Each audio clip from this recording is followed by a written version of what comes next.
already existed. Okay, that's for damn shit. Centuries. So we're going to be doing that, and how this contradicts other narratives. Well, thank you, Derek. I am not sympathetic to the people that are fundamentalists and require homogenizing the text and move, saying slut. that there's no conflict between them or wow, put your goddamn black ass for stone, you street whore. Means you're not understanding anything about. I'll stick my dick in your butt and twist. Synopses, epic and epic tragedy in the slut. Gospels is basically in volume 1 a synopsis of the synoptic Gospels, and they're arranged chronologically, not canonically. So move, you can slut. actually see going across the page, left to right, in be a dumbass, English, move that the fucking poem down here, of slut. Jesus' traditions from the Q document to Mark, then to Matthew, and to Luke. And the Markan account of the death of Jesus is influenced by Homer's Iliad and the death of Hector. And the parallels are really quite striking. And in the mini course we put together, we spent a good bit of time on that topic, and that's true also in the book. But if one were to take a look in the synopsis at the very same passages in Mark, and then read across the page and look at what's going on in Luke, you will see that the story of the death of Jesus in Luke is remarkably different. And in some cases, it removes the Hector-like images because the death of Hector is tragic. The death of Socrates is tragic too, but is more noble than the death of a young man and so on. And so many people have noticed, of course, the difference between the Lucan Passion narrative and the Markan one. And I think Luke also knew it from Matthew. And we can look at some evidence for that. Come on, the big point is that it's not coming from you a whore, different you jack source, as some have thought. It's not coming from an eyewitness who simply was looking at it differently. Talk to the motherfucking hand. It's coming from a 2nd century intellectual who's writing some 50 years after the death of Jesus and is wanting to make Jesus' death noble the same way that the death of Socrates was noble. And we're going to read about 3 pages that includes quite a bit of information, both from Plato's understanding of the death of and trial of Socrates, and the way that Luke cleverly has recrafted the passion narrative of earlier Gospels to make Jesus compatible to Socrates. So we're reading from page 450 in the synopsis. The Last Supper in Mark consists of 8 verses, about 146 words. Luke's account, however, spans more than 20 verses, about 410 words. That is about 3.5 times as much. Whereas Mark began the Last Supper darkly, with Jesus predicting that one of the 12 would betray him, slut.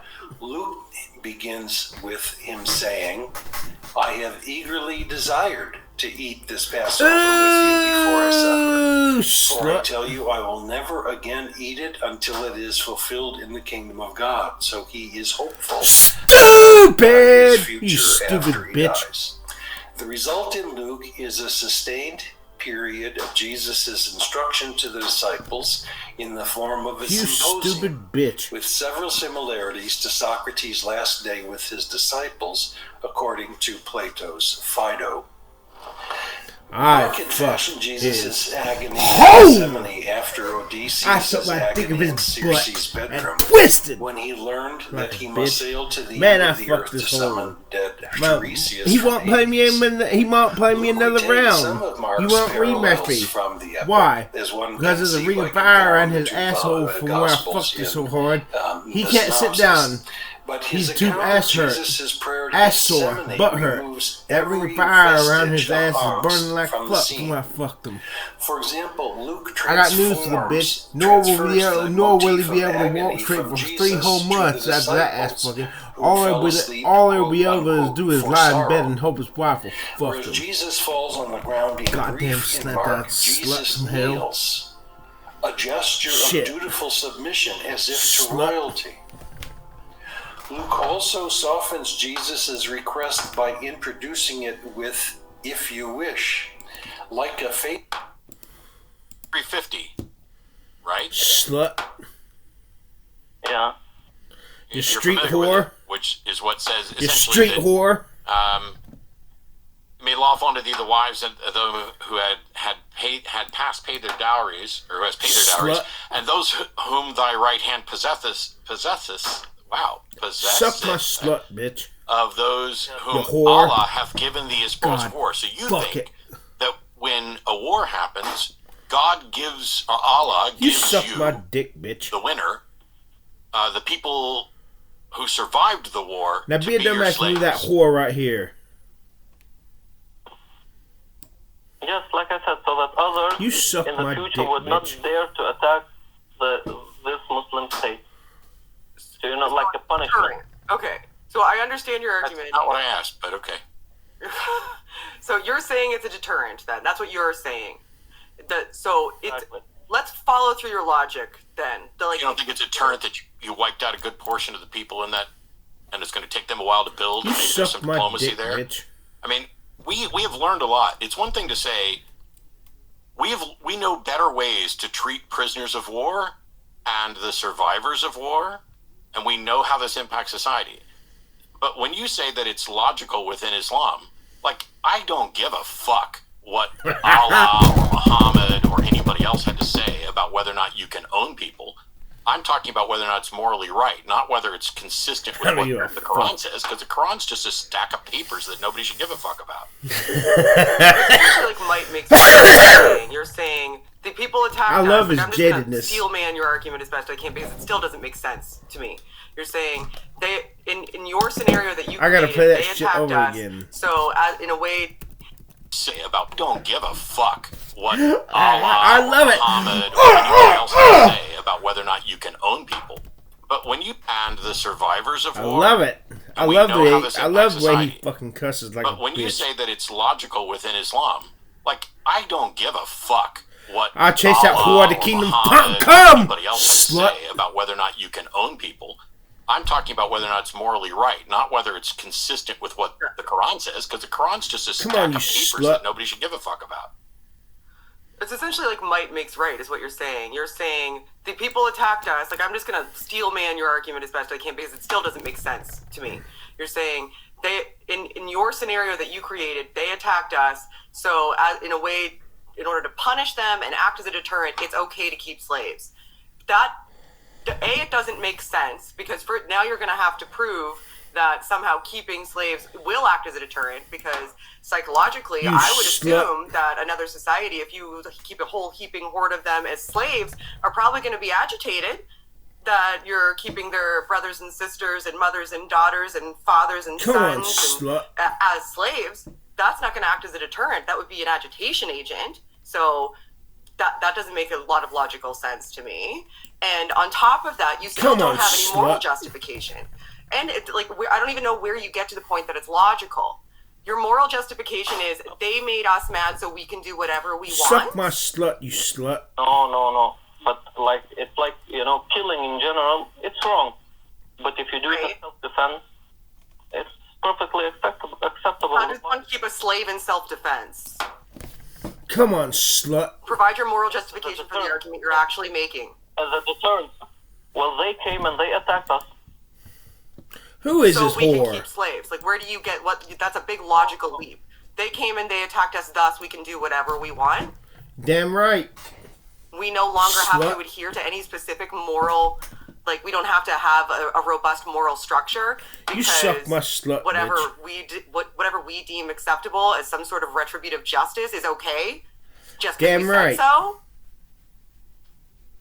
No, it's you not damn just right, slut. It's a deterrent. Provide some justification, because acting as a deterrent isn't a justification, and they started it isn't a justification for keeping slaves. And those are the two that you provided thus far. Provide an additional one because those aren't sound. No, it is sound. No, it's not. Like I said, no, like as a deterrent, so that other nations will know that if you, like I said, no, like as a deterrent, it is sound. No, it's not. Like I said, no, like as a deterrent, so that other nations will know that if they attack this particular Islamic State, and you'll keep them as slaves. So you think that that'll be a deterrent? And I've already provided you an explanation as to why that isn't an effective deterrent.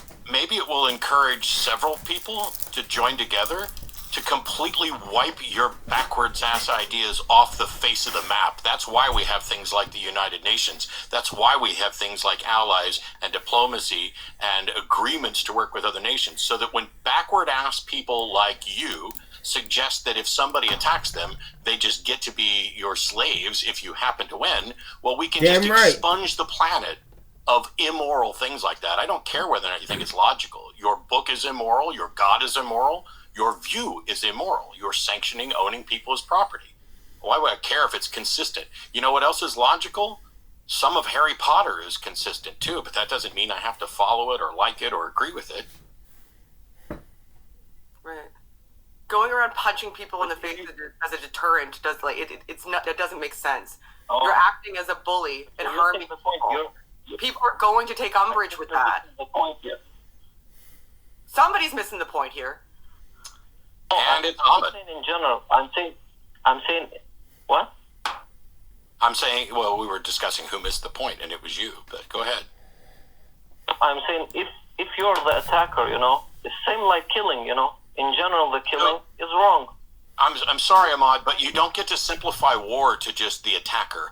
Very few times has anything that has ever resulted in a war been so simple as to say, these people blatantly attacked us with no provocation. Things are a little more complicated like that. And considering what imams have been teaching people and the amount of violence pushed forward and advocated by followers of Islam around the globe, not all of them, but a good portion of them, I don't think that there's a reason to think that you have a good leg to stand on with regard to being attacked. However, do you not understand that throughout our history with war, we have learned that there are better ways to treat the survivors of war than to make them your slaves? Because the basic human rights of autonomy and the ability to control and govern your life lead to a better world. And so once you've wiped out all the men of fighting age, to put it in biblical and Quranic terms, what's left? Why are you worried about the leftovers coming back to kill you? They can't muster an army for quite a long time. No, not all men. And I'm not saying this punishment will go to the attacking state. No, not just the people that came to attack us. You understand? Just the actual. I understand. I'm not an idiot. I'm telling you that is fucking immoral too. I'm sorry that you're so backward. I'm sorry that you don't understand that we've learned better ways to deal with people than what you're suggesting. Your religion, your God, your holy book is abominable and has poisoned your mind to the point where you are now making excuses for backward ass, antiquated ideas about making people slaves because they attacked you. There are other options, right? Yeah, you are at a point in your life right now where you felt it necessary to call two people and talk to them about what circumstance would be okay to own another human being.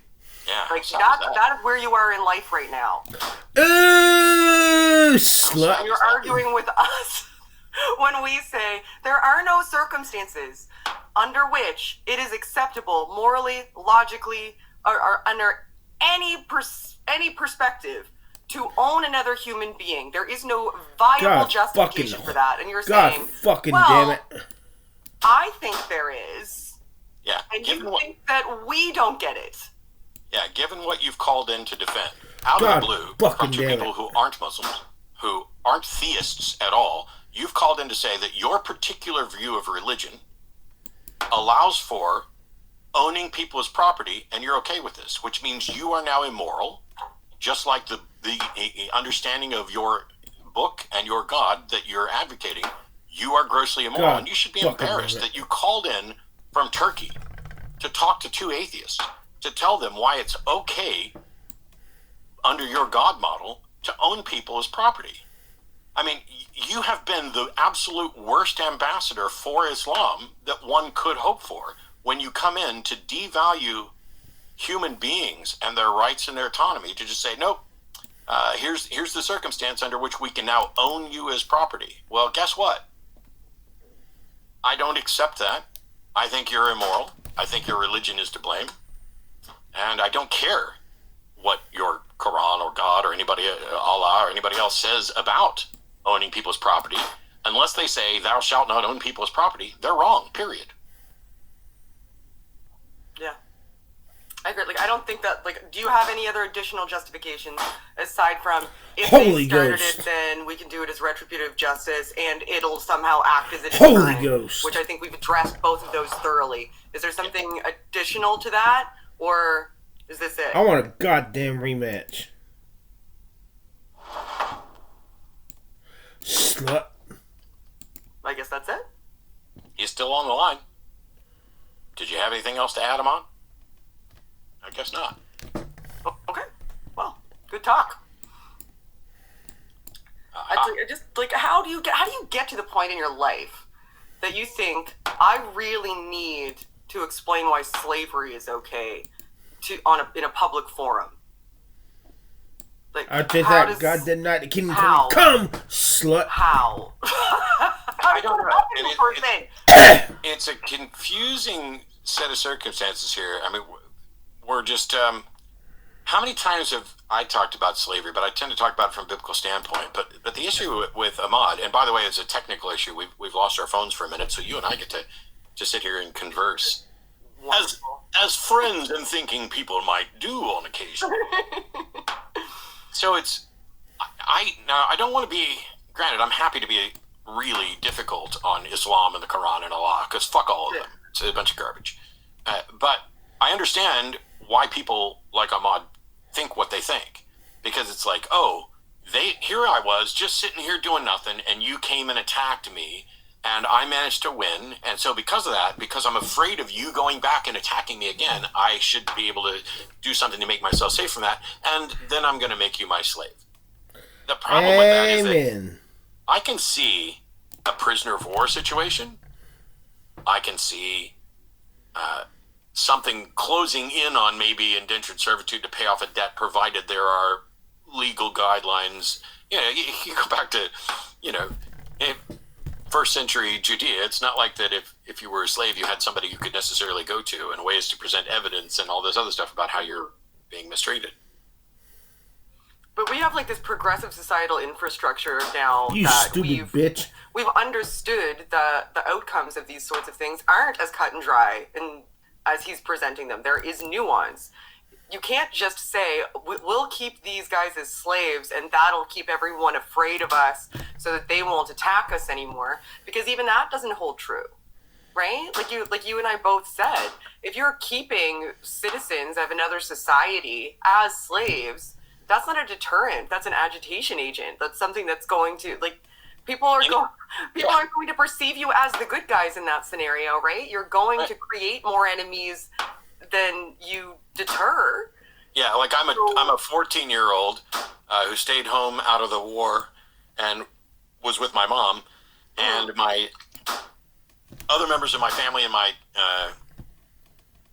town went and invaded your town, and when it was over, you now have 3 of my brothers who are your slaves. You killed my father, and you're keeping them as slaves so that we don't attack you. I'm like, what the fuck makes you think I'm not going to attack you? Right. To try to rescue my brothers.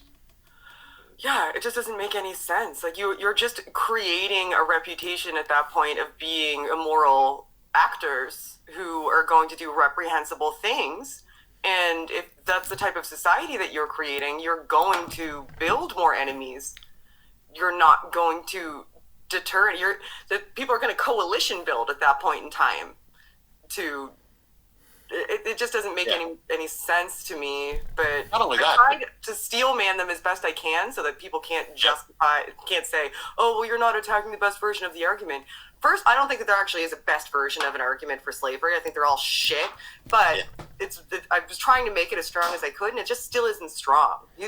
Essentially, all he was saying was, we need people to be afraid of us so they won't attack us again, so it's okay. which is bananas. It is rather unusual.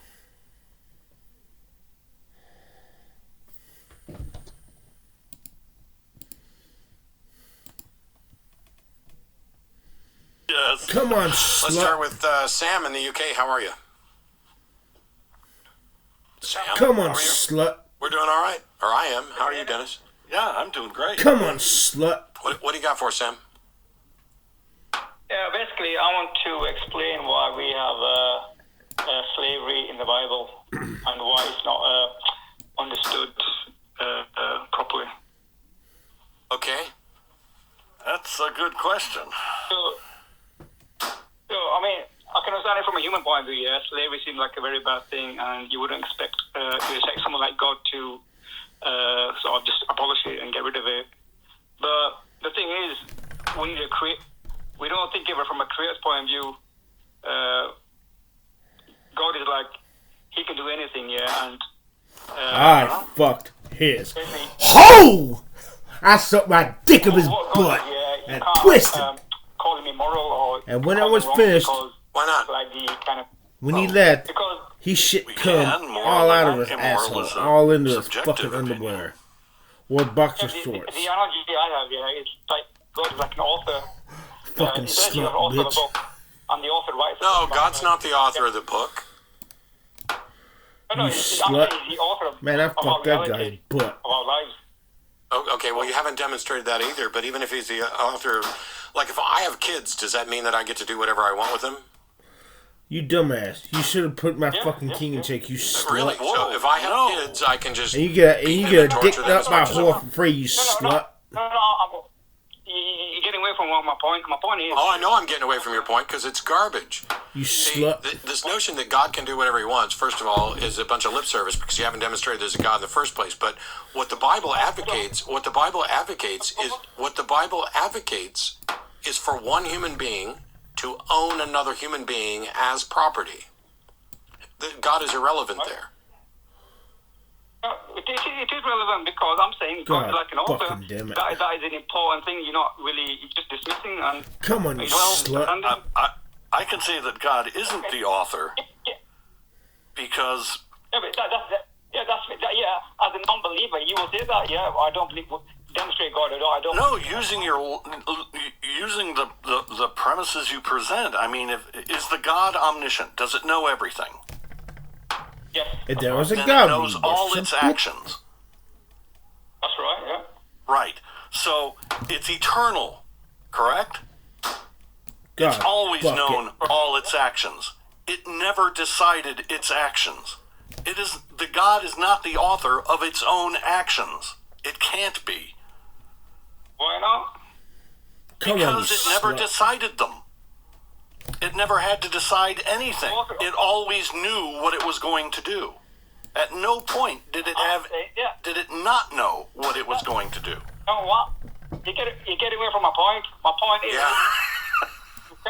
Yeah? Sorry, immoral, because Well, you're setting up premises for your point, and if your premises don't work, then your point is invalid. So No, hang on. So, 1 second. you hang on 1 second. The Bible advocates for one human being to own another human being. And you're saying this is morally permissible because God created all this and God said men can own other men.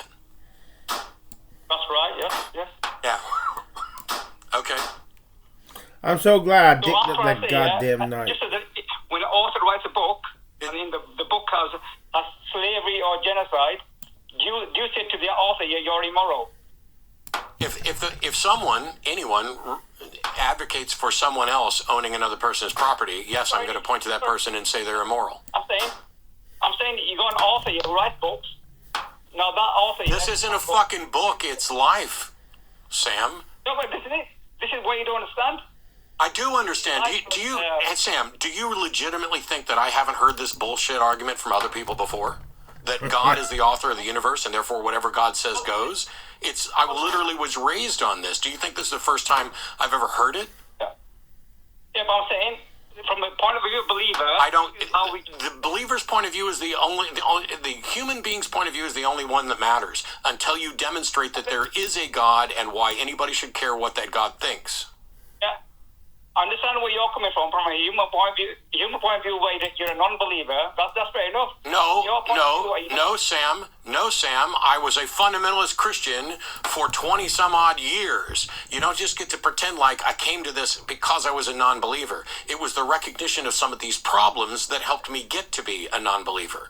Now, you have come with an argument. Come on, you come with an fucking bitch. argument that has been presented countless times. Come on, you slut. Do you have any evidence to support your position? Mrs. Bitch-ass fucker. I don't need evidence for God. I'm saying this is... Okay.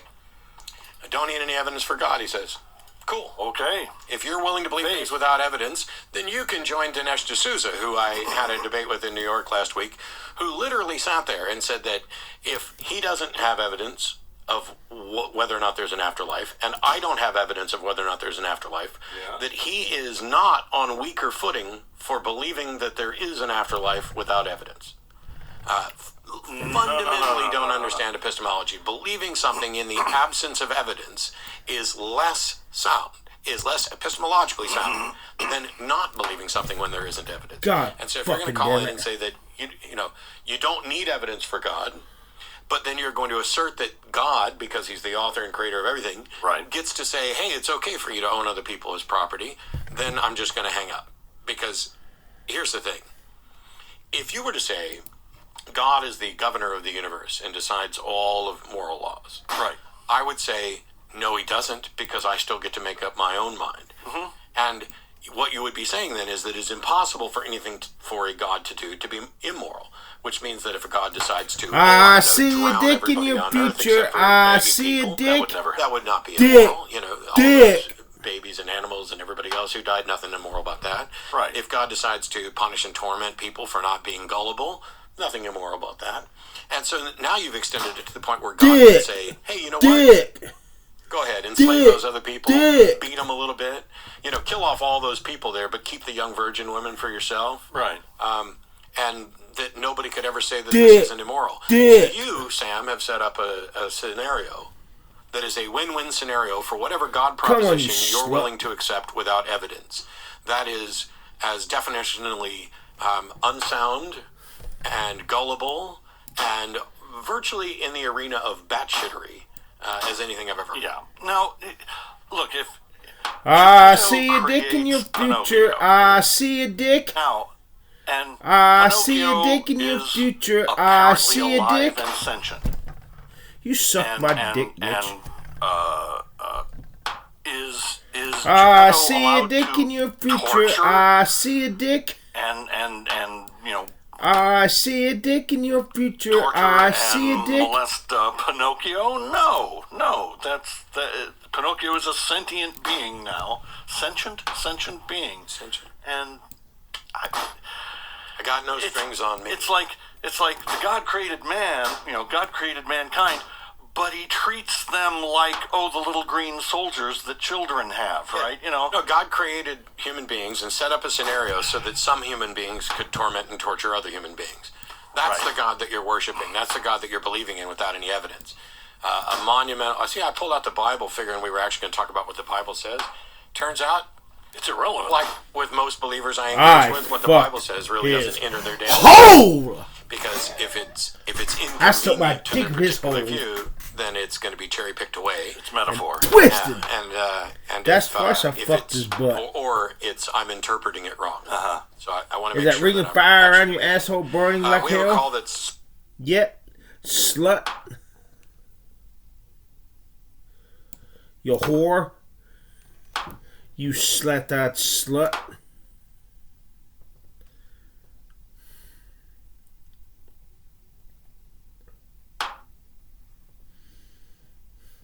Come on, you slut-eyed slut.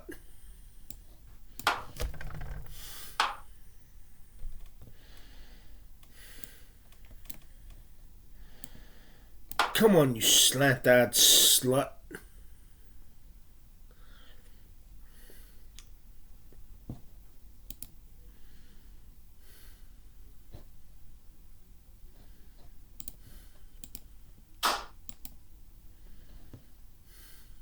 examples.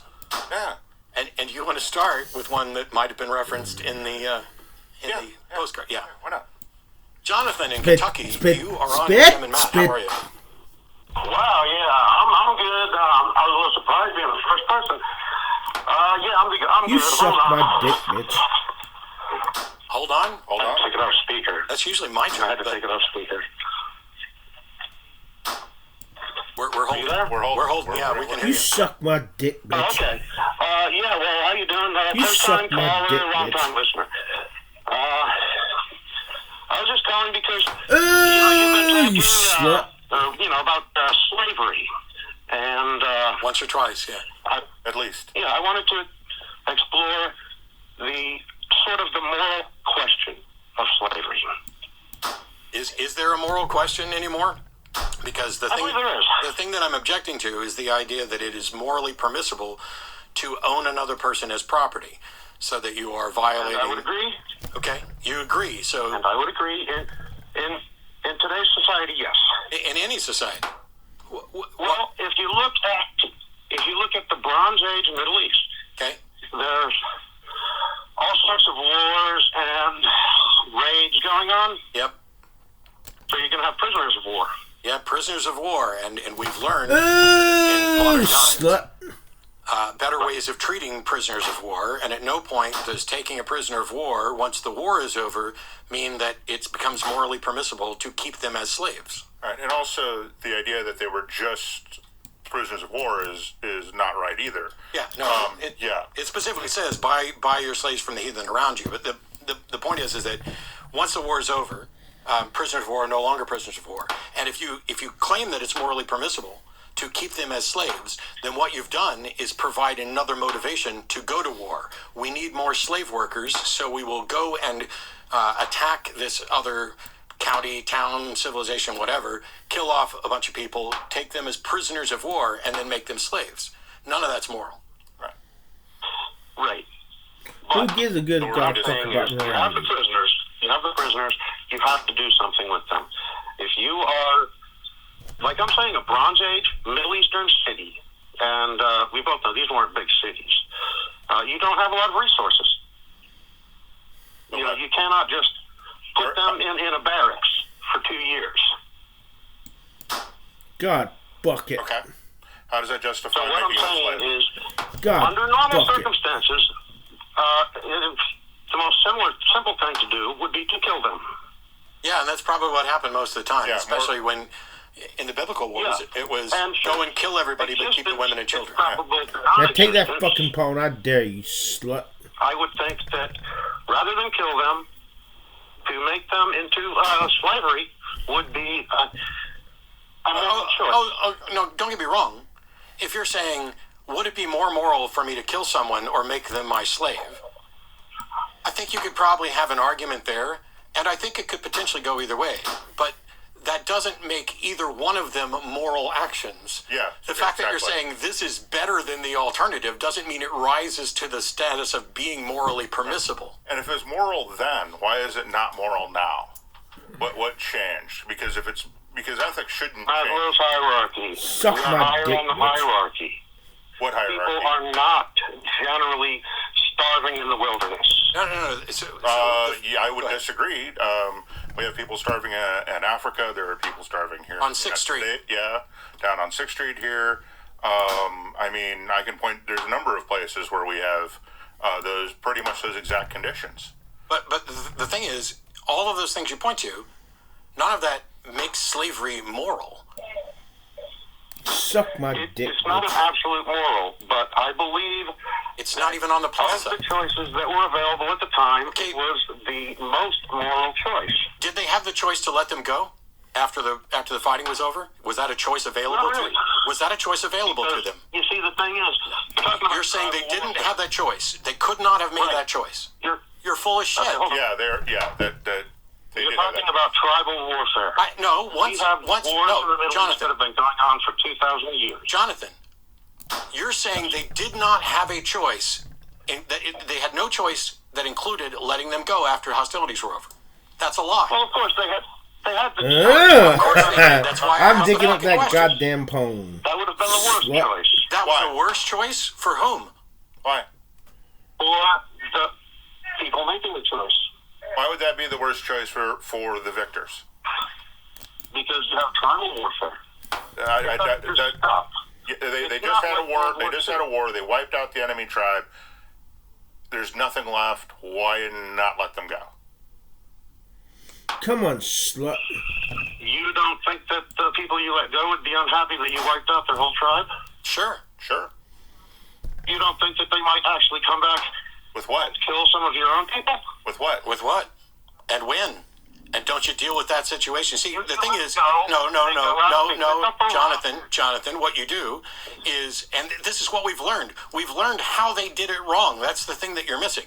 So once the hostilities are over, prisoners of war are released, and you set up new treaties, new agreements. You try to build things in a more cooperative. If they are in fact the aggressors, the continued aggressors, and you're continually fighting them off, this is the way you do it.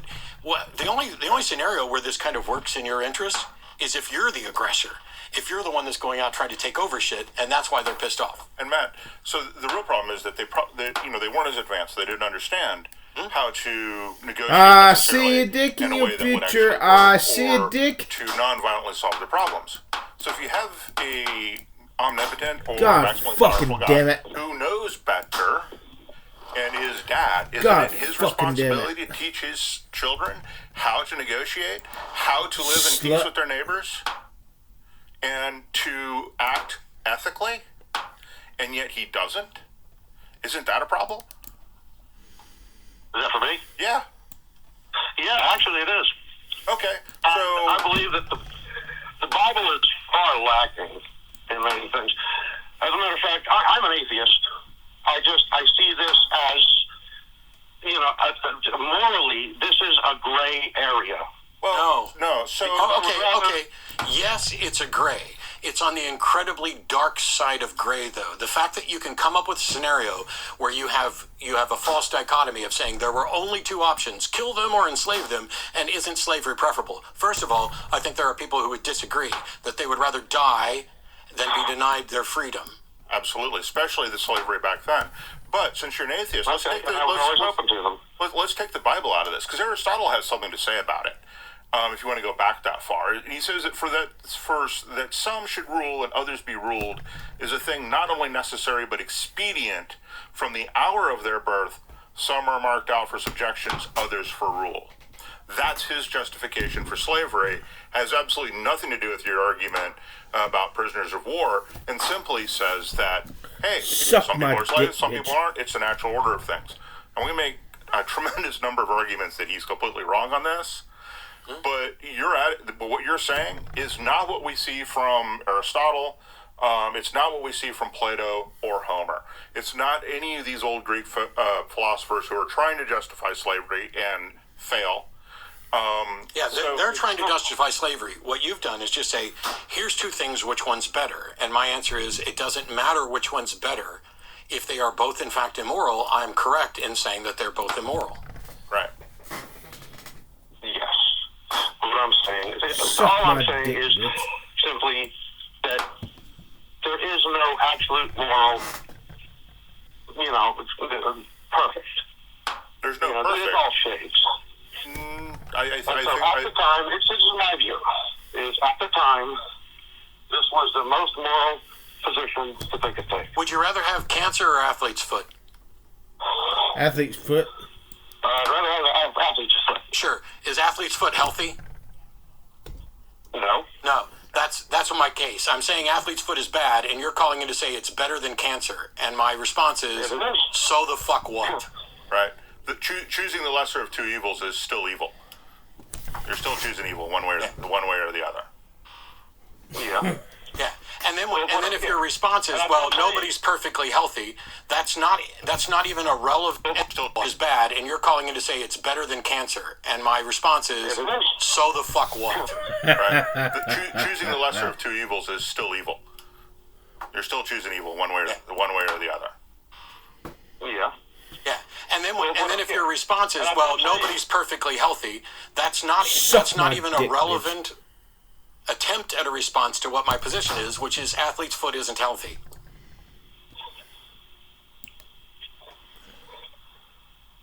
suck I my understand. dick, bitch. Okay. Thanks. Oh, you're speaking of healthy. Did you hear that the average body temperature has actually gone down from 98.7? No? Yeah, they're saying that that was created in the late 1800s when people were less healthy than they are today. And so they were warmer. And we're starting to see averages starting to drop. And maybe they weren't sitting in air conditioning all the time. Could be that too. I don't know. Yeah. Where are we going to go next? Well, I could... Suck my dick, bitch.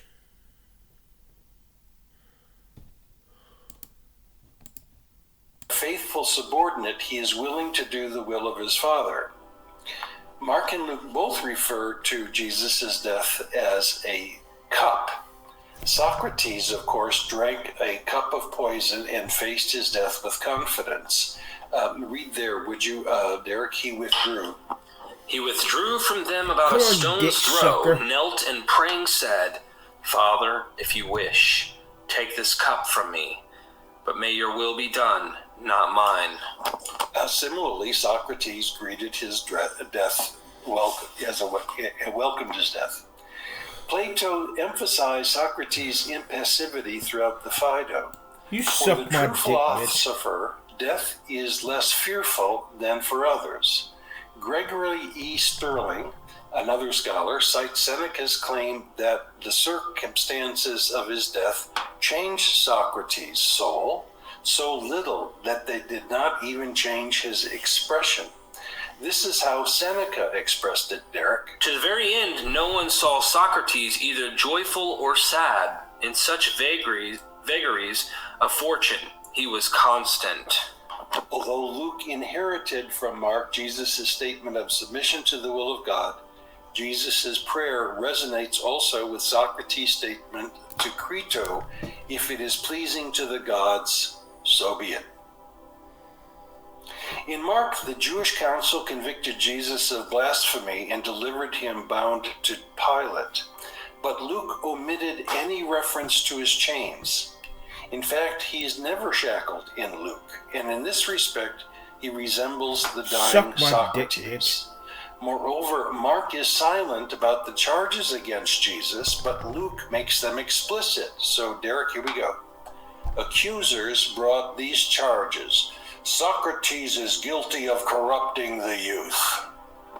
Jewish authorities began to accuse him and said, We have found this person perverting our nation. And by the Greek expression for the accusation is very similar in both. And of not honoring the gods whom the city of Athens honors, but other new deities. Prohibiting the giving of tribute to Caesar and proclaiming himself to be Messiah, a king. Those charges against Socrates were so well known that Luke's evoking of them here would be a trigger to see Jesus as a Socratic character. Luke's reader knows that the charges against Jesus are groundless. It was the Jewish authorities who were perverting the people, and even though Jesus was the Messiah, he was not a king in a political sense that could harm Rome. Moreover, the claim that he opposed tribute to Caesar is pernicious, and I refer to other things in the gospel. But I want to go to Xenophon's treatment of the death of Socrates. Luke's Pilate declared Jesus to be innocent of the charges, but the religious authorities insisted that he, like Socrates, was fomenting rebellion with this teaching. Derek, and this is Xenophon defending Socrates. But they were even more insistent and said, He disturbs the people by teaching throughout all Judea, beginning from Galilee as far as this very place. On hearing this, Pilate asked if the man were a Galilean. And when he learned that he fell under Herod's authority, he sent him to Herod Antipas, who was in Jerusalem during those days. When Herod saw Jesus, he was overjoyed because for some time he had wanted to see him because of what he had heard about him. He was hoping to see some sign performed by him. Jesus' hearing before Antipas further demonstrated his innocence, because not even this fox who wanted to kill him in the past found any cause for putting him to death. So Pilate, again, if you would read. Pilate summoned the chief priests, the rulers, and the people, and said to them, "You brought me this person as someone who perverted the people, and after examining him before you, I found this person guilty of none of your charges against him, nor did Herod, for he sent him back to us. Behold, nothing punishable by death has been done by him. So I will discipline him and release him." The crowd then asked Pilate to release Barabbas to crucify Jesus. Xenophon's defense of Socrates in the first book of his Memorabilia begins with the charges against him at the Athenian trial, and he counters, "No one ever saw Socrates do or heard him say anything impious or sacrilegious." Impious. As a matter of fact, he avoided ontological speculations and focused on ethics. Come on, you here we have an extended quotation from Xenophon. He always discussed human goals. What is godly? What is ungodly? What is good? What is shameful? What is just? What is unjust? What is self-restraint? What is madness? What is courage? What is cowardice? What is a city? What is a politician? What is government of people? And what is a governor of the people? I'm amazed that the Athenians could ever have been persuaded that Socrates was not conscientious with respect to the gods. He who never said or did anything impious about the gods, whatever things he said or did, were those of someone who in speech and action actually was and should be regarded as most religious. So Pilate, in saying that Jesus has done nothing wrong, is giving an apology similar to what we find with Xenophon. Luke added to Mark's account of the crucifixion the following famous statement. Man, that was beautiful. That was beautiful ass fucking. They do not know what they do. Even in antiquity, readers differently identified. I didn't even see that Jesus shit. was forgiving. The parallels in the Phaedo point to the Roman soldiers. The Roman soldiers were merely carrying out their orders. They did not know what they were doing. According to Plato, it fell to a lackey to administer the hemlock to Socrates. On delivering the poison, he said that he would not blame the philosopher if he were furious with him, but he was grateful that Socrates understood who was at fault. You are angry with me. You are not angry with me, but with others, for you know who are truly guilty. That is the Athenian votes, the men. The man then left in tears. Socrates bade him farewell and told the others, Derek. How courteous this person is. The whole time he has come to me, occasionally has talked with me, and has been the most agreeable of men. Now he weeps for me so nobly. Jesus and Socrates harbored no hostility for those responsible for carrying out their executions. The guilt belonged to others, and that doesn't appear in another gospel. Mark and Matthew both state that the two was crucified with Jesus. I stuck my dick up his butt and twisted them, rebuked the other. Do you not fear God? After all, you are under the same judgment. We quite justly, for we are receiving punishments appropriate for what we have done. But this man has done nothing wrong. He says, Jesus, remember me when you enter your kingdom. He said to him, truly, I tell you, today you will be with me in paradise. The temporal reference in Jesus' response is not some indefinite future, but today. And the spatial reference is not to an earthly kingdom, but to paradise, an idyllic heavenly garden, the peaceful abode of the righteous dead. In other words, Jesus expects immediately after his death to find eternal bliss today, even though he's not going to be raised for 3 days. Luke's Jesus thus resembles Plato's Socrates again, who spoke to his followers at length about the delights his soul would enjoy as soon as he left the body. I just fucked up. He himself summed up his teachings by saying that after I drink the drug, I will no longer stay with you, but will depart for the happiness of the blessed. That very day his soul would be with, quote, the good and the wise God in a better life. The same fate awaits all who have purified their souls from defilement. Instead of quoting Psalm 21:2 and its reference to divine dereliction, namely, my God, why have you forsaken me? In Luke 1 reads, Father, into your hands I commit my spirit. After saying this, he expired. Confidence in God's acceptance here has replaced anguish at God's absence. That is a very important observation. Mark's Jesus thinks God has abandoned him. Luke's Jesus says, I'm coming to the Father. Similarly, in the Phaedo, immediately before taking the poison, Socrates offered a prayer to the gods that his departure may be fortuitous. Thus I pray, and may it come to pass. His final words were, Crito, we owe Asclepius a cock. Pay it and do not forget. Asclepius was the god of healing, and Socrates owed him a sacrifice in gratitude that his soul was being healed through the death of his body. Socrates and Jesus thus prayed, and then confidently commended their souls to God. In Luke's Passion, a declaration of innocence has replaced the ironic gloat of the centurion, which Mark probably modeled after the gloat of Achilles over the corpse of Hector. So here we go, Derek. Now, when the centurion who stood facing him saw that in this way he breathed his last, that's Mark. Now, when the centurion saw what happened, he glorified God, saying, Oh, sure, this mortal was the son of a god. He's dead. Surely this man was righteous. Now, the Greek expressions are very similar, but instead of saying mocking that he's the son of a god, the centurion says, this man is dikaios. Dikaios is the word that is used for Socrates over and over again for being innocent. And this, you see this in both Plato and in Xenophon.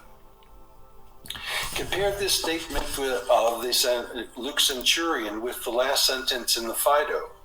Such was the end, O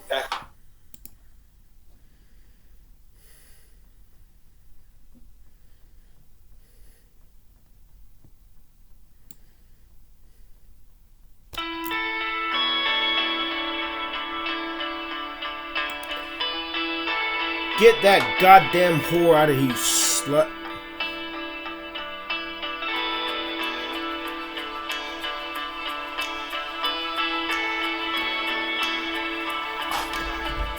God fucking damn it.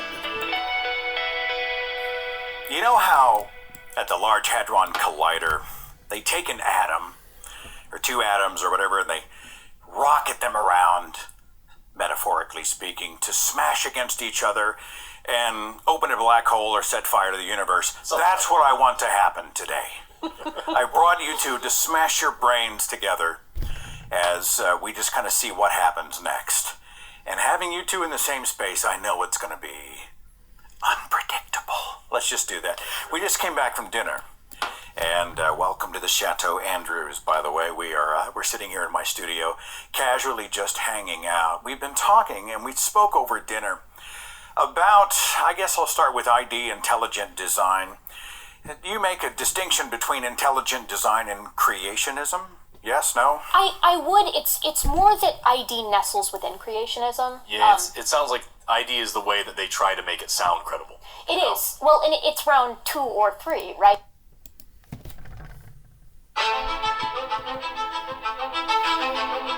Welcome to Misquoting Jesus with Bart Ehrman, the only show where a 6-time New York Times best-selling author and world-renowned Bible scholar uncovers the many fascinating, little-known facts about the New Testament, the historical Jesus, and the rise of Christianity. I'm your host, Megan Lewis.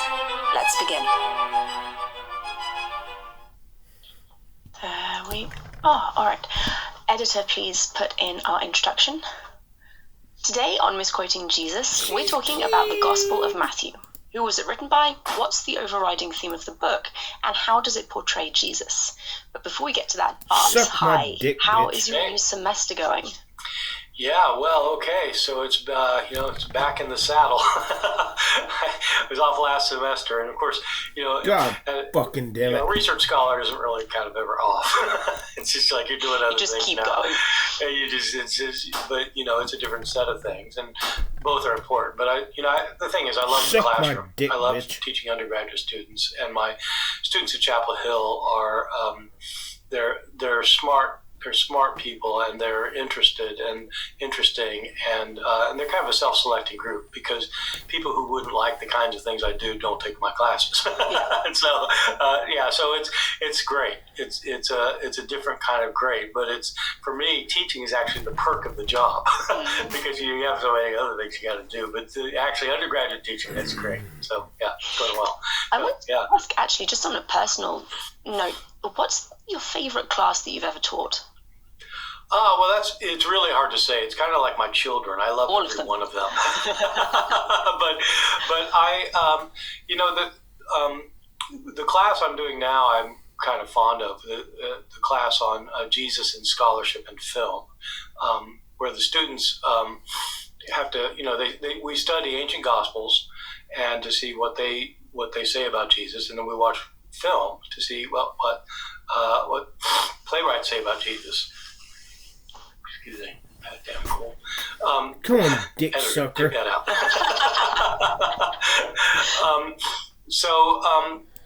So it's a lot of fun. And one of the fun things about this class is that the Jesus movies that I really like from back in the day, my students have never heard of, like Jesus Christ Superstar.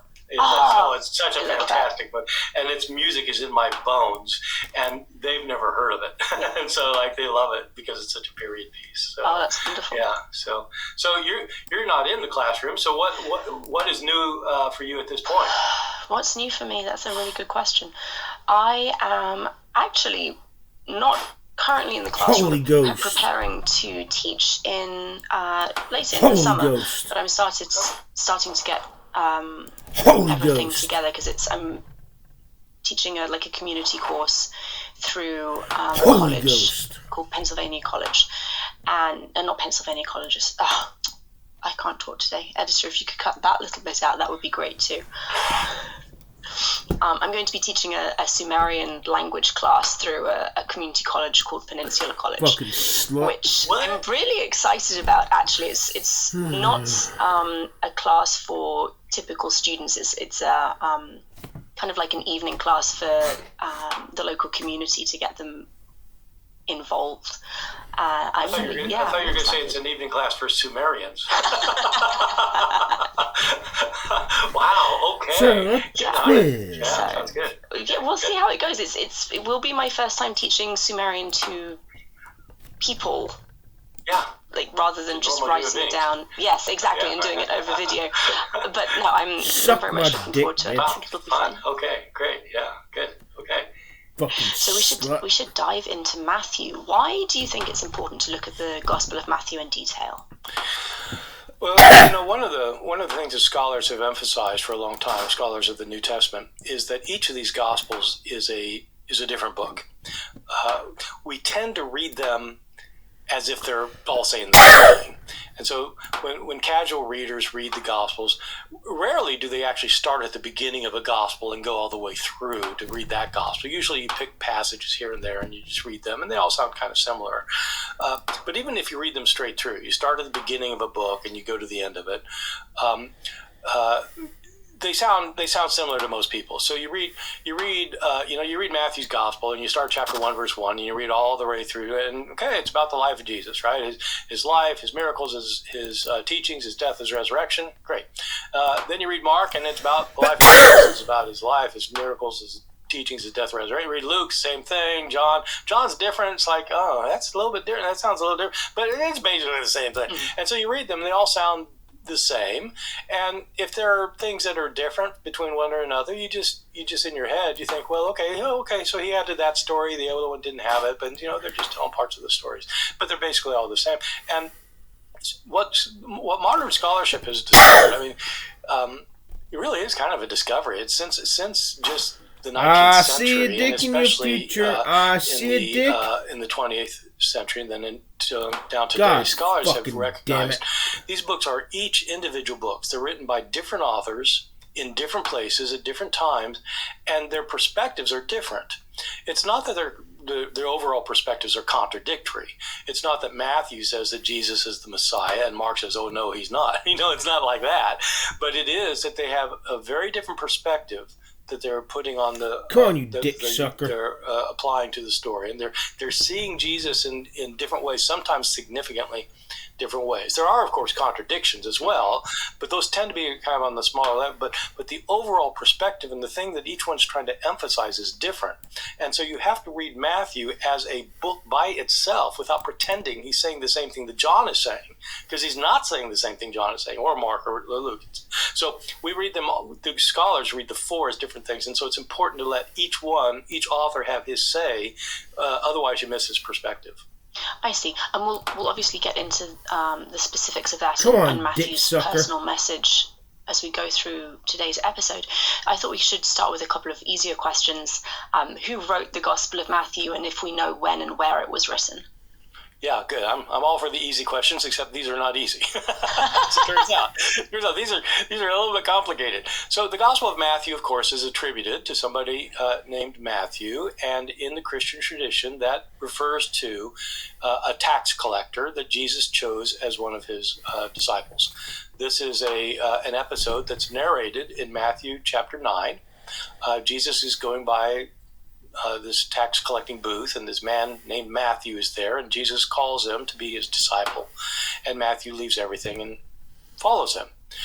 You have the same episode in the Gospel of Mark, with some differences, but it's the same episode. But there, the person is called Levi, and so even in the early church, people were a little bit puzzled by that, and they concluded that this person had two names, that Matthew and Levi was somebody with two names. That actually doesn't happen in antiquity. It hardly ever happens in antiquity that somebody has two bona fide different names. But anyway, biblical scholars biblical readers often assume that that's the case here. So the thing is, though, that when you read the account in Matthew 9, people should just do it. Just read it and ask yourself, is there anything in this account to make you think that the person, Matthew, being described in this account is the one who's writing it? Is he writing about himself? Is there anything to indicate that? Any more than in the case with Levi in Mark. But the thing was that in the early church, they certainly wanted these anonymous gospels to be ascribed to actual followers of Jesus, so that they would be authorized as people who knew what they were talking about when they describe his words and deeds. And so this seemed like a character that would be likely to have written a gospel for some reason, I guess, because he's a tax collector. Maybe people thought, well, he's more highly educated or something, and so they ended up assigning it to Matthew, but we don't know who it was. Do we know anything about the when and the where of the writing? Well, we know a little bit. One of the pretty assured findings of scholarship is that Matthew had as one of his sources of information the Gospel of Mark. About 93% of Mark's gospel is replicated in Matthew's gospel, where they'll tell many of the same stories, and usually in the same sequence, and often in the same words, word for word the same. And there are reasons we'll get into later podcasts for thinking why it's Matthew who copied Mark and not the other way around. So he's writing after Mark, and come on, slut. And Mark is usually dated around the year 70 of the Common Era, right around the time of the end of the Jewish war against Rome, around the year 70. Matthew had it as a source, and it's usually thought that it had to be in circulation for a while before Matthew got a hold of it, and so usually Matthew's dated in the mid 80s, like around the year 80 or 85. So 50 or 55 years after Jesus' death. Do we know where? Or is that a tricky one? I didn't actually think you were going to fall for that shit. You fell for that like a second. Really kind of the hardest one to answer, because who wrote it? Well, it's anonymous, and we don't know who wrote it, but we know it's probably. What we do know about who wrote it relates to the where it was written, because it's written in fairly high level Greek. It's not high level Greek the way like Euripides or something like a really high class, like top but it's, this person is more highly educated than 99% of the world at the time, and so and his native language is Greek. Bitch. Some people have argued that the book was originally written in Aramaic and then translated into Greek, but there's absolutely no sign of that, and very, very good reasons for thinking that, in fact, it was written originally in Greek. One being that this author copied the words of Mark, which was written in Greek, and so this person's writing in Greek. And so as to the where, it would have to be somewhere in the Greek-speaking part of the Roman Empire. Suck my dick, bitch. It is sometimes located to the city of Antioch in Syria, but the grounds are really flimsy for that, even though scholars often state it as something that's pretty certain. Yeah, well, no, there's nothing certain about it. It's just that Matthew shows that there's a lot of conflict between Jews who are not followers of Jesus and Jews who are followers of Jesus. Right, and scholars say, well, so where is there a large Jewish community and a large Christian community that would be behind that? Oh, Antioch. So, okay, why not? So we don't know. It wasn't written in Israel because the language, if he was writing in Israel, would have written in Aramaic almost certainly. And so, probably somewhere else. Probably a big city someplace in the Roman Empire. My dick is hurting. So you mentioned that Matthew used Mark as his primary source for writing the gospel. Do we know anything about the other sources that he may have used, or is this really all we have? Well, it's a big issue in scholarship and has been for a very long time. And in fact, it goes all the way to the early church. In the early church, St. Augustine believed that he knew that there had to be some kind of relationship between Matthew and Mark because they're just too closely related. You can't have two human beings write down what they've seen or heard someone do, even if they saw and heard it, and come up with exactly the same words over the course of a paragraph. It just doesn't happen. And so Augustine thought that what happened is that Matthew was first, and that Mark made a kind of a condensed version of it, what we might call Reader's Digest version of Matthew, where he cut out a lot. But since the 19th century, scholars have thought that Matthew used Mark. Luke also, on the same grounds, is thought to have used Mark. And so Matthew and Luke both used Mark. But the thing is that both Matthew and Luke also have materials that they have in common that are not in Mark. And these tend to be sayings materials, the sayings of Jesus, like the Beatitudes or the Lord's Prayer or some of the parables. You'll get the same ones in Matthew and in Luke, sometimes word for word the same, but they're not in Mark, so they didn't get them from Mark.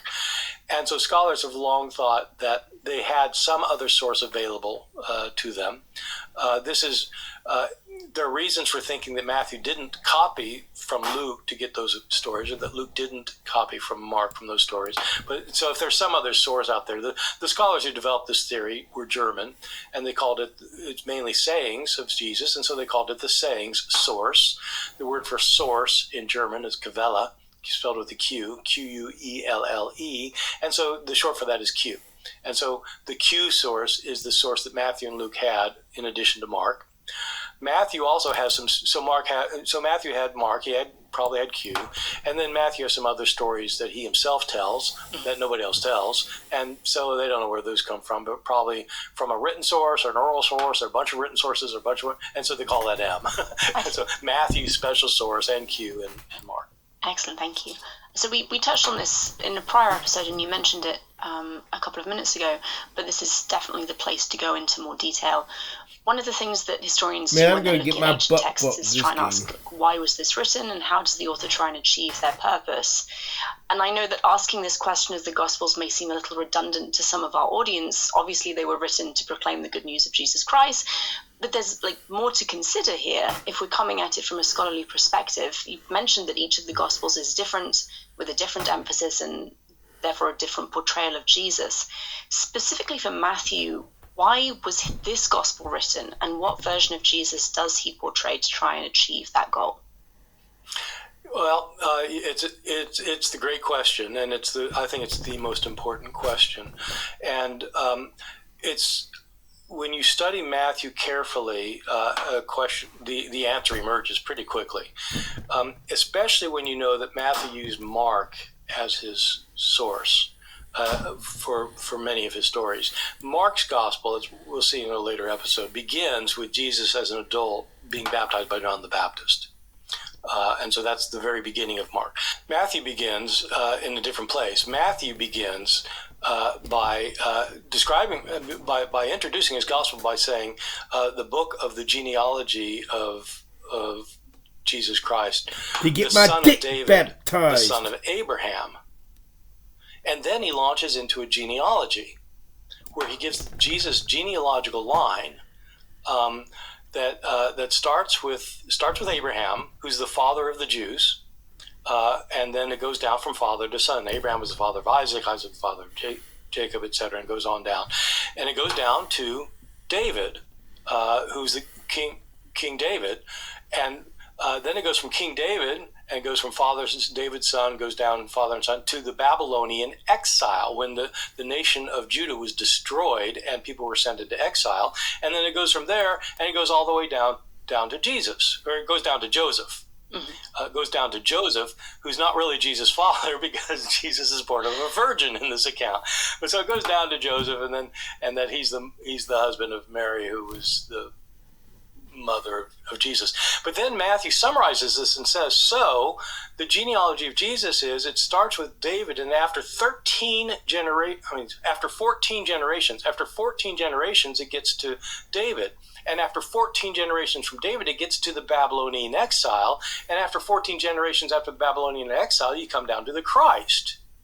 And so what he's giving you this genealogy of father and son relationships, where every generation is 14 every section is 14 generations. There are 3 of them, 3 being a very good number in the Bible. And so from the father of the Jews to the greatest king of the Jews is 14 generations, and the Messiah is supposed to be the son of David, right? So from the greatest king of the Jews to the greatest disaster of the Jews, the destruction by Babylon, 14 generations, and from the destruction of the Babylon to the Messiah, 14 generations, 14, 14, and 14. And the whole point of this is to trace Jesus' line back to King David, because he's the son of David, and to Abraham, the father of the Jews, and to show that this whole thing was preordained. This is the Christ now that God has promised, who has appeared. And so the kind of the big point about this is Jesus in this gospel is going to be really Jewish. God, bucket. Of course he's Jewish in Mark, but here you have this emphasis. It smacks you in the face in Matthew. It just hits you in the face. And, a lot of people don't like genealogies, but look, this one's not hard. It's there for a reason, yeah. It's 16 verses, it's not like First Chronicles where you have to go through chapter after chapter after chapter of it. And so, it's not 9 chapters, it's 16 verses. And there are lots of interesting things about this particular genealogy. And one of the things interesting, by the way, is that this 14 business, 14, 14, and 14, it really does sound like it's preordained. But it's very convenient. It's convenient, and it's been made convenient because to get to the 14 in the second set of 14, he had to drop out some names. So he says somebody so and so is the father, and so. Yeah, actually, he was his great grandfather. So and then in the third set, if you just add them up, there aren't 14. There's only 13. So but he has a point. So he's trying 14 significant for several reasons. One is that so scholars aren't sure why I picked 14. Why not 17? Or not 12? Or why 14?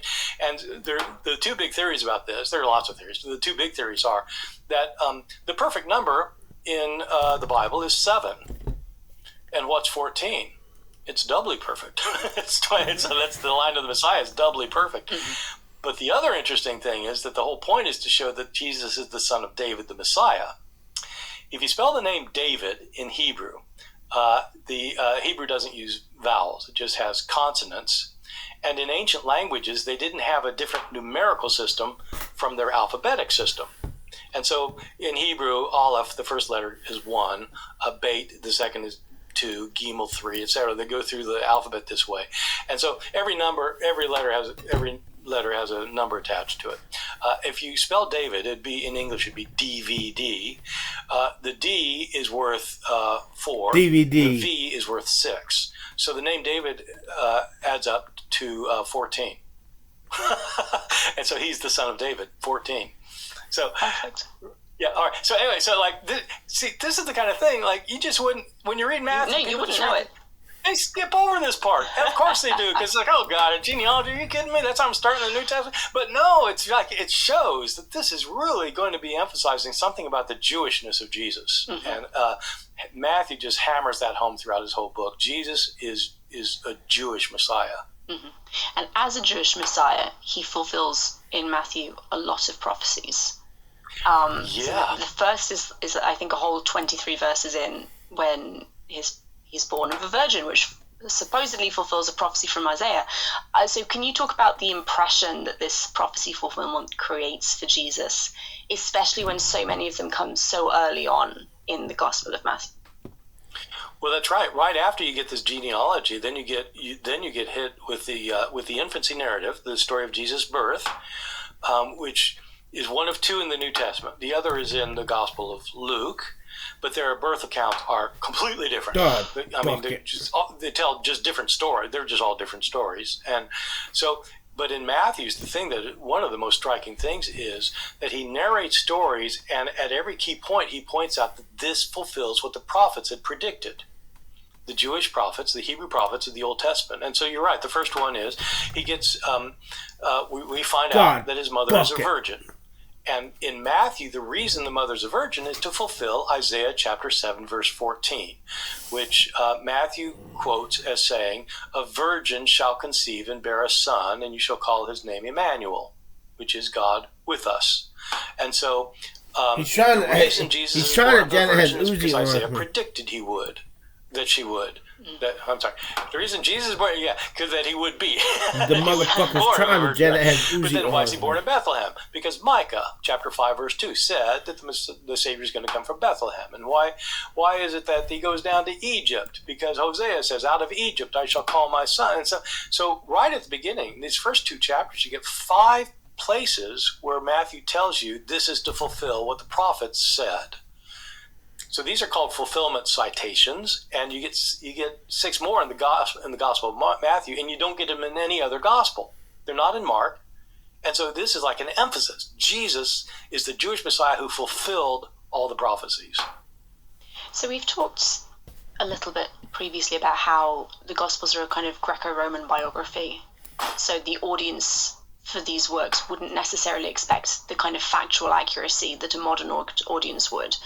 Biographies were stories that showed someone's essential character rather than like an historical account of what they did in their lifetime. Do you think that Matthew believed or intended his audience to believe that Jesus really did fulfill these Jewish prophecies? Or are these statements more about showing his essential nature as a Jewish Messiah? That's a great question. And I wish we knew what was going on in Matthew's head. Just need to hop back and ask him. It's very, very simple.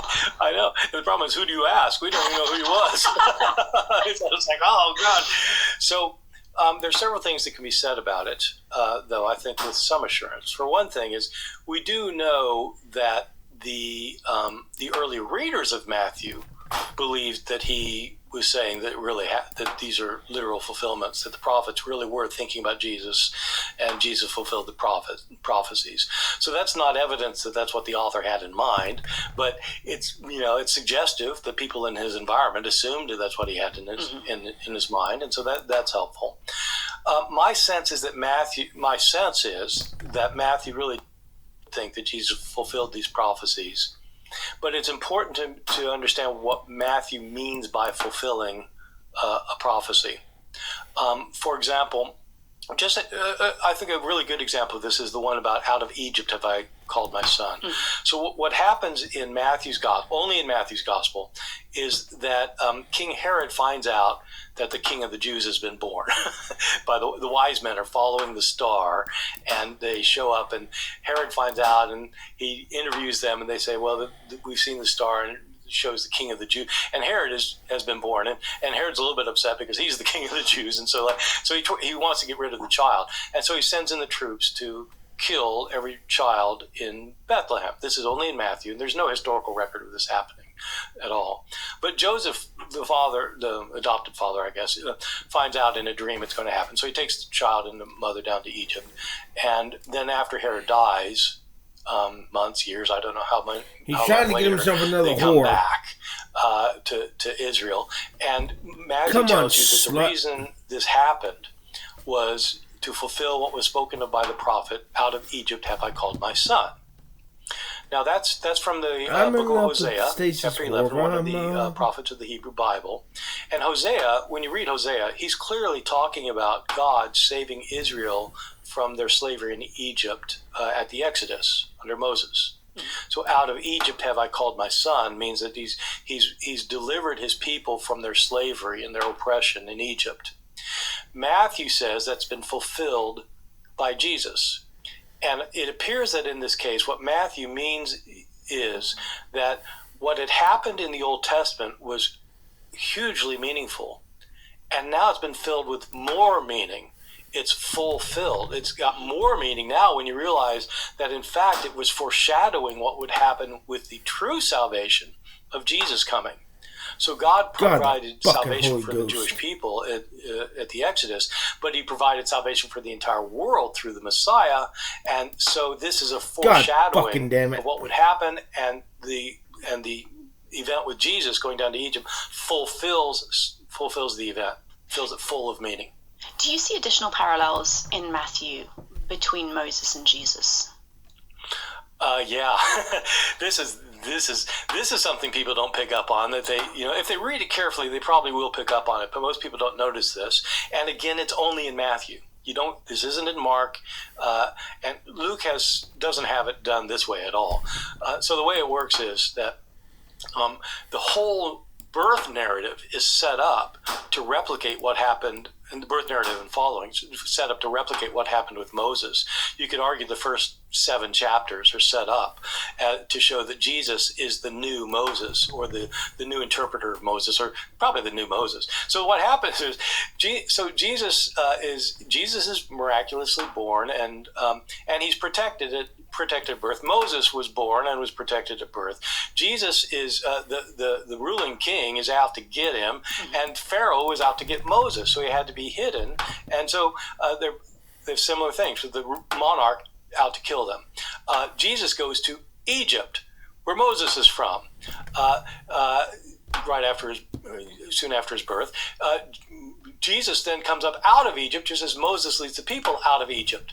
When Jesus, as soon as the next thing that happens in the account is he's an adult. He gets baptized. He goes through the water. Moses takes the children of Israel through the water at the Sea of Reeds. Jesus then goes into the wilderness and he's tempted for 40 days. Moses takes the people of Israel into the wilderness for 40 years. And then Moses goes up on the mountain and he gives them the law. Jesus goes on the mount and gives the Sermon on the Mount. And in the Sermon on the Mount, he quotes the law of Moses and gives his interpretations of it. And so this is this is modeled on the Moses story. And any Jewish reader is going to read this and say, oh yeah, boy, that sounds familiar. But so again, it's another way of emphasizing that Jesus he's thoroughly Jewish, and that there's continuity between the law of Moses and the teachings of Jesus, and that Jesus is fulfilling what had been set out earlier, which was, in a sense, I guess, incomplete, because now it has been filled out, and now it has reached fullness from its kind of partiality before. Mm-hmm. So if Jesus elaborates on, explains the laws of Moses, I'm assuming that Matthew is not saying, or the writer of Matthew is not saying, that now Jesus has come and given his own laws. Jewish law is completely moot and inapplicable. Well, here again, this is a distinctive Matthean emphasis that you get just in Matthew, and people just don't notice this one. Jesus begins the Sermon on the Mount by, not the very beginning, first he tells the Beatitudes, but then he tells his followers, he says, don't think that I've come to destroy the law of Moses. I haven't come to destroy it, I've come to fulfill it.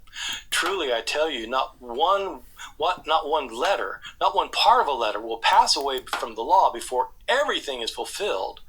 So it sounds like, okay, he's going to fulfill the law, so it's all over with now, right? No. He goes on to say that you have to keep the law better than the scribes and the Pharisees. And that just keeping the letter of the law the way other Jewish leaders argue you need to do this, and that. And, you need to do. Jesus in Matthew says you need to do that, but that's not the whole thing. And then he launches into his what are called the antitheses. This is in the Sermon on the Mount, still in chapter 5, where Jesus says, "You've heard it said, that you shall not murder." So that's one of the 10 Commandments. And Jesus says, "I say to you that you shouldn't even get angry." Mm-hmm. You've heard it said you shouldn't commit adultery. I say you shouldn't even lust for another woman in your heart. And he kind of goes through these things. And the important point that people miss is Jesus does not negate the law of Moses. He doesn't say, Moses says don't murder, and I say, yeah, go ahead and murder. He doesn't say the opposite. He says don't commit adultery. Of course, go ahead and commit adultery. What? He doesn't say the opposite. What he does is he tries to get to the heart of what the law is about. He's elaborating on the spirit of the law rather than just the letter. He's bringing it out. He's trying to, what's the point of not murdering? You need peace in your community. You can't go around murdering each other. And Jesus saying, being peace means, don't go around getting angry at everybody. And adultery, in the Old Testament, the problem with adultery is that you're stealing somebody else's spouse. And Jesus says, don't even want to do it. Mm-hmm. It's not that, of course you're going to have desires. He's not saying don't desire anything. He's saying don't try to get somebody else's spouse. Don't do it. Or the law says an eye for an eye, a tooth for a tooth. And people misread that one all the time. They think, well, God, that's a rough law. No, it's not a rough law. It's a law of mercy. If somebody knocks out your tooth, you don't have the right to lop off their head, right? The punishment has to meet the crime. And so Jesus says, you've heard eye for an eye, for tooth for tooth. I say unto you, turn the other cheek. Mm-hmm. So mercy, he elevates the mercy. So for all of these, he embraces the law and he tries to get to the heart of it. So, given that Matthew paints Jesus as a very Jewish Messiah and as the second, more perfect Moses, if you will, why is he so critical in Matthew of the Jewish leadership that he comes across? So he has run-ins with them. It's scattered through the whole book. And chapter 23 is essentially just one long rant against them. And he kind of just details all the ways in which they're incredibly hypocritical. How does that work? Right. This is, I think, the key to understanding Matthew. That he portrays Jesus as being vehemently in support of the Jewish religion, as correctly understood, and vehemently opposed to other Jewish leaders for misunderstanding it. So when you ask, sometimes with my students at Chapel Hill, I'll ask them what's Jesus' relationship to Judaism? And the short one, is he for it? Is he against it? And the short answer is, he's completely for the Jewish religion, and he's completely against the Jewish leaders. Mm-hmm. And so it's that, and that's not a contradiction. Most people read Matthew as if he's opposed to Judaism, and that's completely wrong. The chapter 23, as you mentioned, is this long harangue against the scribes and the Pharisees, and it's famous for Jesus starting out each harangue with, "Woe to you, scribes and Pharisees! You hypocrites! You whitewashed sepulchers." That's a great image, by the way. So it's like this tomb, it's whitewashed. It's nice and white and pristine on the outside. You go inside, there's rotting bodies in there. That's what you're like. Mm-hmm. You look great on the outside, but inside, oh my God! And so Jesus goes after these leaders, but he does it after saying at the beginning of chapter 23 that you are to do what the scribes and what the Pharisees tell you to do. He says that people don't read this verse. You are supposed to do what the Pharisees say. Do what they tell you. Do their follow interpretation, but don't be like them. Mm-hmm. And then he launches in because they are hypocrites. They say one thing and they do another thing. They, they try to get by following the letter without being concerned about the spirit of the law, etc. So it's really setting up Jesus as the true Jew. It's the one who really is a Jew. And the odd thing then is the question that a lot of people have asked is Jesus telling his Gentile followers that they have to be Jews? Is he in Christianity, of course, Christians historically have said, well, no, if you're a Gentile, you don't have to. This is because of Paul. If you're a Gentile, you don't have to be circumcised. You don't have to keep kosher. You don't have to observe the Jewish Sabbath. Those are Jewish things, and because Paul insists on that. And there's a bona fide question about whether Matthew agrees, because Paul in Matthew says, keep the laws. Just don't be like the Pharisees, and it's not clear. He seems to be talking to Jews and Gentiles, but does he mean the Gentiles have to keep kosher? It's a live question, I think. That brings up another point that I wanted to ask you about. Gentiles in Matthew, when they appear, seem to more readily recognize Jesus' power than his own community does.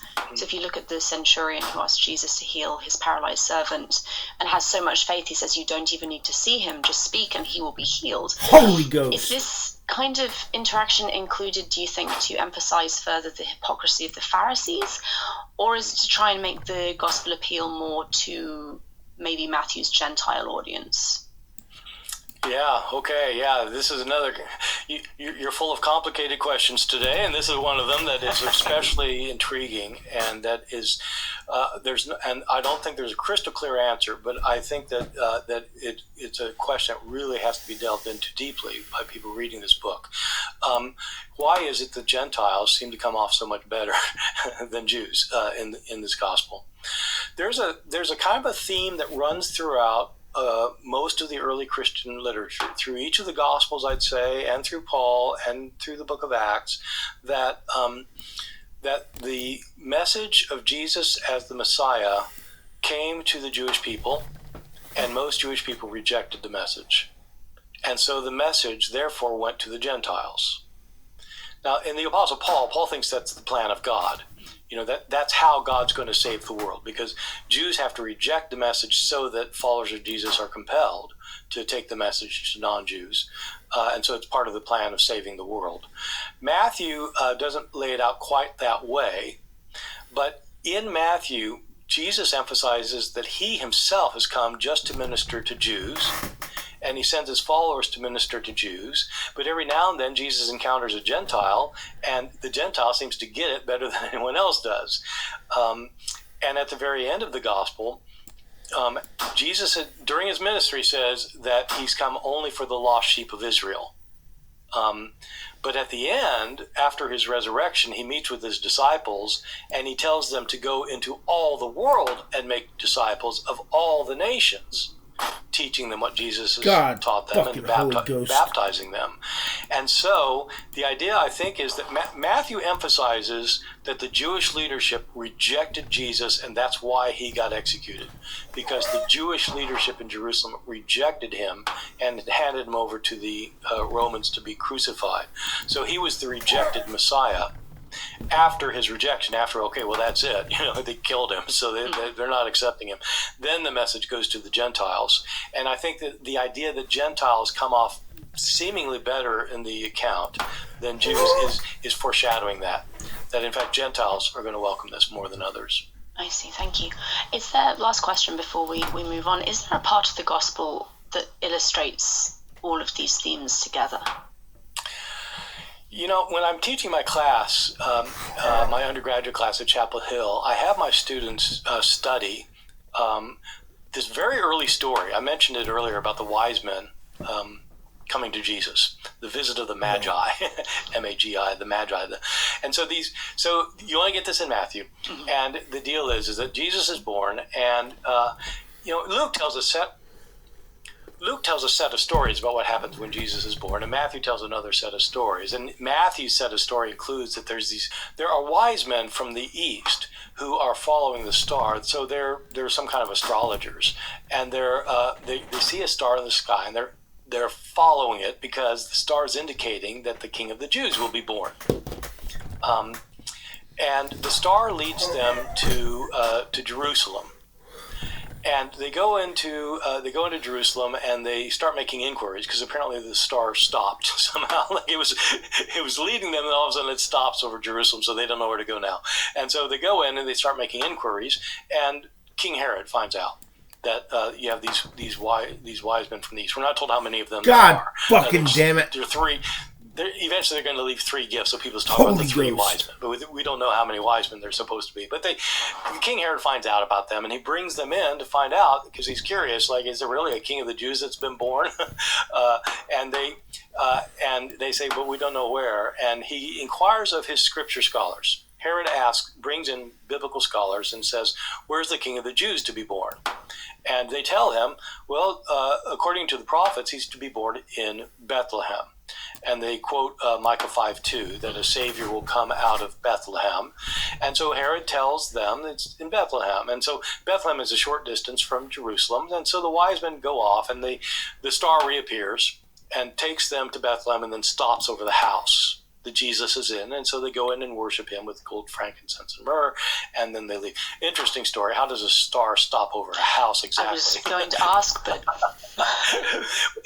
my local planetarium has a show every year to try and show, it might have been a comet, it might have been a supernova, it might have been they don't stop over houses. No. And and if it's something that's like 30 feet off the ground that could go over houses, then you could see that, but it's a star. And it's really interesting is to see how movie directors deal with this. Like, how do you do that? And so, like, the best ones are things where you got the star way up, millions of miles away, but then a light beam comes down, hits the house. And so they know that that's the best one. Actually, is The Life of Brian. Wise men go into the wrong house. Yes. They can't know it. So anyway, all right. So they go to the house, and they worship him, and then they leave. And Herod then realizes that they haven't come back to tell him where the child is, what he wanted, and so he's not sure which one. So he sends in the troops, and they kill all the children. Okay, so what's that got to do with what we're developing about Jews and Gentiles and Jesus being a Jewish savior and things? Well, this is what it has to do with it. This story is an early illustration of the entire message of the Gospel of Matthew in a very subtle way. When you read the story, you ask, who is it who knows where the King of the Jews, the Messiah, is supposed to be born? The non-Jewish people in the story. They don't know at first. They find out from the Jewish scripture scholars. The scripture scholars of the Jews, who know their scriptures inside out, know exactly where the Son of God is to be born, where the Messiah is to be born. The Gentiles don't know. They find out from the Jewish scholars. And then who goes to worship him? The Gentiles and not the Jewish scholars. The Gentiles go. I see. The Jewish scripture scholars, who knew full well what the scriptures were saying, don't accept their Messiah. The Gentiles who don't know find out, and they do worship the Messiah. And so this is foreshadowing the entire gospel already in chapter 2. And so it's a brilliant story that, people get all hung up on, following stars and who these people are and, and that kind of thing. And they're missing the point. This is showing that Jesus is the Jewish Messiah sent from the Jewish God to the Jewish people in fulfillment of the Jewish scriptures, only to be rejected by the people to whom he was sent. And so the message goes out to Gentiles, and they're the ones who accept it. That is fascinating. Oh, that's beautiful foreshadowing. Yeah, it's great. It's great. It's real. These Gospels, I'm telling you, they it's so easy just to read through them and not even to think about it. And when people do think about it, usually they'll take a verse and just think, well, how does this apply to my life? And that's absolutely fine. Mm-hmm. But there are moments of brilliance in these books that you have to look really carefully to figure out that, oh my God, that's amazing. And in every one of these Gospels, you get stuff like that. And so this is one of those moments in Matthew when that happens. I've said it, I can't remember if I've said it when talking to you, but I've definitely said it elsewhere, that so much is lost, I think, in the appreciation of the Bible as a literary construction when you just focus on it as a religious text. There's just like this story from Matthew. I hear it for a year at church, and this is a whole new dimension on it that I have never known about, never considered. God and damn it's it. fascinating and beautifully crafted, and I really appreciate it. Well, the Gospels are multi-functioning books. Functioning is not the right word. They're multi-layered books. Mm-hmm. they're trying to describe something that happened, and so historians have to figure out, did this happen, did this happen, did that happen, did Jesus say this there? And so they're kind of historical sources on one level. That's history. They're religious documents, obviously. They're documents of faith that people believe in, and that they shape people's lives, their religious lives, their thinking about God and Christ and salvation and such. They're also literary texts. Mm-hmm. Even those who believe that God inspired them, he inspired texts. And that means to understand these books, you've got to treat them as texts. You need to explore them as pieces of literature where you're not going to understand them. Ghost. And especially if you think God inspired them, you might want to know what God had to say. Holy Ghost. And so I would think that, I think the best approach is to understand them as historical and religious and literary documents. Holy Ghost. Texts. Well, I think we will end our conversation on Matthew there, Bart. Thank you. That was fascinating as always. We have a brief announcement. Bart has a new course coming up called The Unknown Jesus, Revealing the Secrets of Mark's Misunderstood Gospel. Bart, could you give us a brief summary of what this course is? Very brief, yeah. So in this, in this episode here, we talked about Matthew. We're going to be doing something similar with Mark, where I'm going to be doing it'll be an 8-lecture course that deals with the kinds of things we've done in Matthew here in about 45 minutes. We're going to do with Mark in 8 lectures of 45 minutes each, going into plumbing the depths. And it's not like, it's going to be so much that, oh God, really, here's more. No, like every bit of it's interesting. There's so much that's interesting in these books. And so this will be an 8-lecture course on Mark. I call it one of the themes in Mark is going to be the basis for the course about how nobody in Mark can figure out who Jesus is. And people don't get this reading Mark. People just don't see it. And so I'm going to explain how it's a misunderstood gospel about somebody that is misunderstood in the gospel. Wonderful, thank you. It is currently on early bird special for those who are interested. The regular price will be $59.95. Come on. If you purchase before Friday, January 27th at midnight, then you will only pay $47.95. And as always, you can still use the code MJPodcast for an additional discount at checkout with the early bird. And if you miss it, you can use that discount as well afterwards. So, we are going to have Bart's Weekly Update. This is Bart's Weekly Update, where we get to catch up on all the latest about Dr.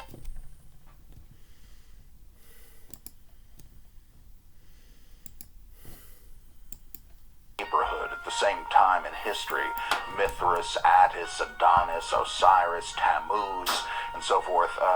And nobody thinks that these characters are anything but mythical, and their stories are so similar, most of them in fact having some kind of resurrection or another, sometimes even with celebrations after 3 days and so forth, that it just seems like special pleading to say, oh, well, in this one case, it really happened.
Church fathers understood this as a problem because they were already getting the same objections from pagans. They said, what you say about Jesus, we've been saying about the Dionysus and Hercules all the time. What's the big deal? And they didn't believe in them either anymore. And so the Christian apologists, the defenders of the faith, would say, well, yeah, but this one is true.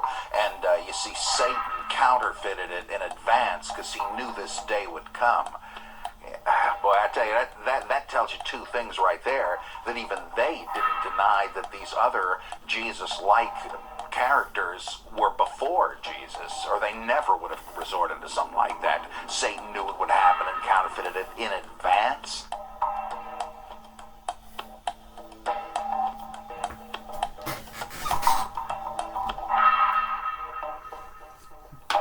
In case you're wondering, yes, this remains the explanation to this day. Fortunately for Christian leaders, they almost never have to offer it. I'm wondering if either one of you are familiar with Osiris or Mithras or Dionysus? I'm not. Hardly at all. Okay, I'm wondering if you've heard of Osiris or Mithra or Dionysus? I've heard of Dionysus. The other two, I don't think I've heard. And do you know anything? Osiris or Mithras or Dionysus? I'm not. Hardly at all. Okay, I'm wondering if you've heard of Osiris or Mithra or Dionysus. I've heard of Dionysus. The other two, Come on, I don't think I've heard. And do you know anything about Dionysus? No, it sounds like an interesting Greek name, but no. Was he a contemporary of Jesus or the early church? I'm wondering if you've heard any of those theories, or... Well, you know, it's probably good that I haven't. I've never heard of any of those gods. Okay, but if you were, I've never heard of any of those pagan gods, no. No, I haven't heard about it. Are you familiar with Osiris or Mithra or Dionysus? I've heard about them, but I really haven't really got into it, making research on what it was about. I really haven't. So, but I've heard about it. It's been on the news a couple times, but I've never really paid attention to it. Is there anything that you know or that you've gathered from those articles? It's all about Jesus, man. That's all you gotta pay attention to.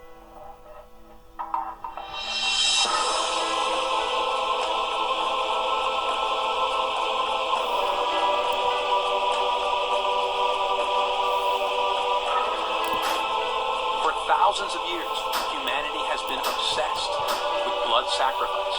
Is it an accident that the story of the crucifixion of Jesus gave Christians a suffering hero whose flesh they could eat and whose blood they could drink? Of course, Christians today aren't obsessed with blood sacrifice anymore. Oh, well, except that they are.